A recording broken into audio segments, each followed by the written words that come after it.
इस मैच के दौरान सचिन ने अपने दोहरे शतक को टीम के लिए कुर्बान कर दिया और बीच मैच मैदान छोड़ दिए। इनके इस फैसले की वजह से रैना ने न्यूजीलैंड को भूत बना दिया, लेकिन न्यूजीलैंड टीम अपने देश में अपने लोगों के सामने इतनी आसानी से मैदान हारने को तैयार नहीं थी। तो मैच शुरू हुआ। न्यूजीलैंड ने टॉस जीतकर पहले फील्डिंग करने का फैसला किया। भारत की तरफ से सचिन सहवाग की सलामी जोड़ी पारी की शुरुआत करती है और सचिन ने पहले ही ओवर से प्रहार करना प्रारंभ कर दिया और दो बेहद ही शानदार चौके लगाए, परंतु सहवाग मिल्स की मिलावटी गेंद का शिकार हो गए। सभी खिलाड़ी मिल्स को इस विकेट के मिलने की बधाइयां दे रहे थे, क्योंकि उनको पता नहीं था कि आज भगवान का भार संभालना उनके बस की बात नहीं है। और सचिन ने अगले ही ओवर में चौका मार दिया, फिर सऊदी को भी बाउंड्री का सैर कराया। अब गौतम भी गंभीरता से अपनी पारी को आगे बढ़ाया, परंतु सचिन के साहस का कोई जवाब नहीं था।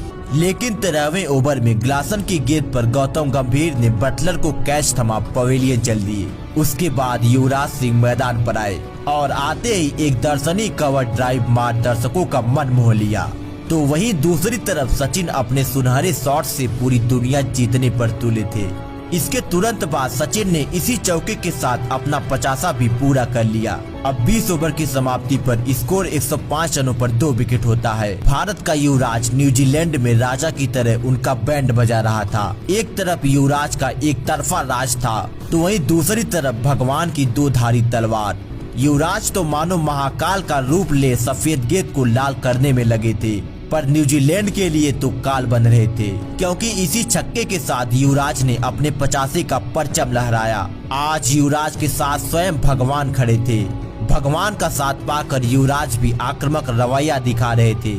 उसके बाद 26वें ओवर में दोनों ने मिलकर 17 रन कूट दिए। पहले युवराज ने छक्का मारा, उसके बाद सचिन तेंदुलकर ने आखिरी 2 गेंदों पर 2 बेहद ही शानदार चौके मारे और फिर अगले ओवर में युवराज ने ओरम के ओवर में कोहराम मचा एक छक्का और 2 चौके की मदद से 14 रन निकाल लिए। परंतु युवराज का प्रहार अभी भी जारी था, लेकिन तभी बटलर ने युवराज के खिलाफ एक चाल चली और उसके दबाव में बटलर का दिमाग काम कर गया। युवराज ने मात्र 60 गेंदों पर 87 रनों की बेहद ही तूफानी पारी खेली। इंडियन टीम का स्कोर 30 ओवर की समाप्ति पर 206 रनों पर 3 विकेट होता है।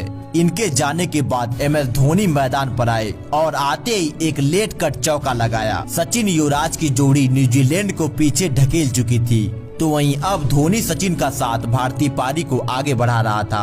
तभी 36वें ओवर में सचिन तेंदुलकर ने अपना ऐतिहासिक शतक भी पूरा कर लिया और एक बार फिर से क्रिकेट का भगवान बीच मैदान में अपना बल्ला लहरा रहा था। इसके लिए इन्होंने 101 गेंदों का सामना किया। अब भगवान और भी भयानक रूप अपनाने लगे और पटेल को लगातार 2 बाउंड्री लगाई और सचिन का बल्ला अब आग उगलने लगा। लगातार बाउंड्री पे बाउंड्री लगाए जा रहे थे।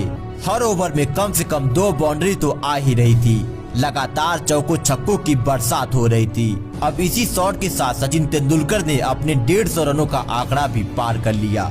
सचिन की यह पारी यादगार ऐतिहासिक बन रही थी और फिर इस ओवर की आखिरी गेंद पर धोनी ने भी एक छक्का मार इस ओवर से 19 रन निकाल लिए। सचिन तेंदुलकर अभी भी बड़े बड़े शॉट लगा रहे थे, परंतु पिच पर दौड़ने में मुसीबत का सामना करना पड़ रहा था और यदि साथ में MS धोनी हो तो यह काम और भी मुश्किल हो जाता है। इसके लिए सचिन तेंदुलकर ने 133 गेंदों पर 163 रन बनाकर नाबाद लौट गए और इसी कारण सचिन बीच मैच में ही अपनी पारी को अलविदा कह दिया।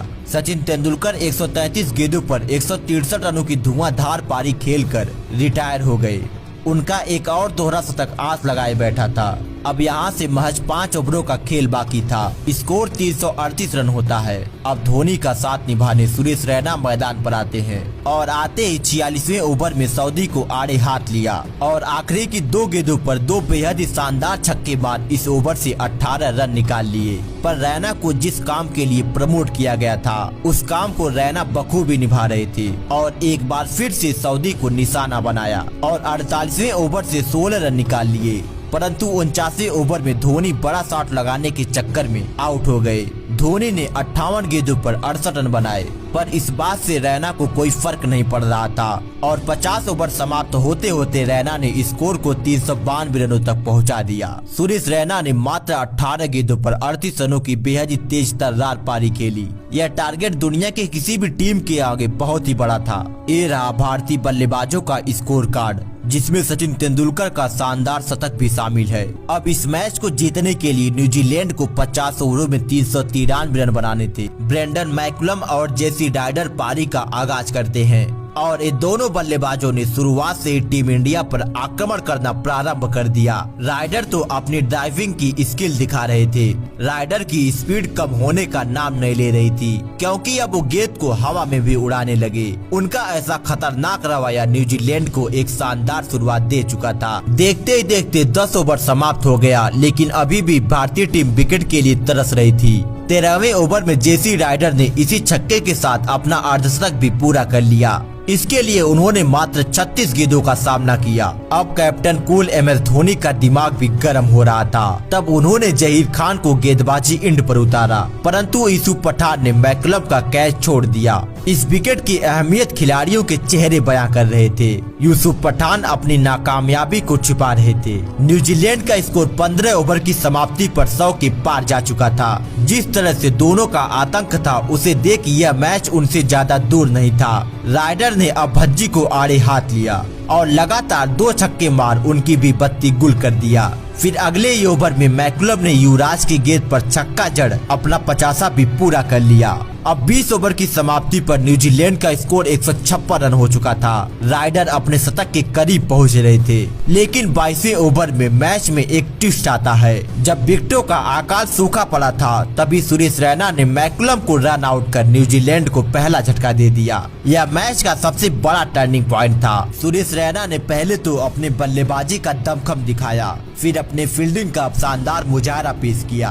अब जेसी राइडर ने इसी सिंगल के साथ अपना शतक भी पूरा कर लिया। पूरा स्टेडियम खड़े होकर उनके इस शतक का अभिवादन कर रहा था। यह शतक महज 72 गेंदों पर आया था। यहाँ पर लगभग 25 ओवरों का खेल समाप्त हो चुका था और न्यूजीलैंड को अगले 25 ओवरों में 214 रन बनाने थे। तभी अगली गेंद पर युवराज के शानदार थ्रो और धोनी के मास्टरमाइंड ने रॉस टेलर को रन आउट कर दिया। धोनी की ऐसी खतरनाक स्किल देखकर किसी को अपनी आंखों पर विश्वास नहीं हो पा रहा था। फिर धोनी ने अगला ओवर युवराज को दिया और युवराज ने गप्टिल को LBW आउट कर न्यूजीलैंड को बैकफुट पर ढकेल दिया। जहां कुछ देर पहले विकेटों का आकाश सूखा पड़ा था, तो वहीं अब विकेटों की नदियां बह रही थी, क्योंकि हरभजन ने जेसी राइडर को भी जहीर खान के हाथों कैच करा दिया। राइडर के जाने के बाद रनों की स्पीड थम सी गई। एक वक्त ऐसा लगा भारतीय टीम मैच में आगे निकल चुकी है, क्योंकि 31 ओवरों तक न्यूजीलैंड की आधी टीम पवेलियन जा चुकी थी। उसके बाद भी 34वें ओवर में जहीर ने 2 विकेट झटके, तो ऐसा लगा अब तो यह मैच भारतीय टीम एक बड़े अंतर से जीतेगी।